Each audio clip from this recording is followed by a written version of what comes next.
Pia Nutbutter was working on making enough money to leave this town forever when Mr. Rivera asked her to put a bag on her head. This was the last straw. So after turning off that stupid voting in settings, I invited him over and broke up with him. Why do they seem so shocked when they've done nothing but break your plumbing, throw trash all over the lot, and hope that giving you a wooden horse sculpture will fix things? Nevertheless, we pause to remember the time we spent together, from first glances and nervous words to protests and conversations that transcended levels.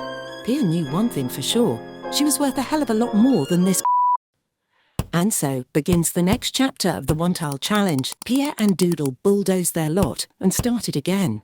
I've actually done this twice now, because the first recording didn't work, which genuinely tested every level of patience I have for this series, because there was a part where Mr. Rivera broke his lease not long after we broke up with him, which would have been fun to work with because he's a coward. But it turns out he might have access to my mainframe and didn't want that public. Pia only needs to reach one more tier in her aspiration for wealth before she can well and truly rest and recover from this nightmare of an existence. And achieving it in this home will be much easier than the old one. Not only because the old one was pissing me off, but because it's easy to see everything at once in this layout. Also, one of the new ways Pia will be competing on the world stage is via esports. That's right, we've moved her giant-ass TV into this new home and given her PS5. She's already used to pissing herself and not leaving her house, so life as an esports champion should work out nicely for her.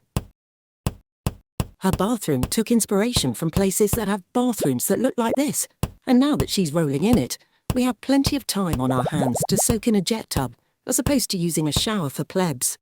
It feels a bit weird to have a toilet within easy walking distance of Pia, but at least now her and Doodle can defecate together. I have absolutely zero skill in architecture, so I settled on a pink roof, some landscaping and these tribal stone plaques to hopefully confuse passers-by.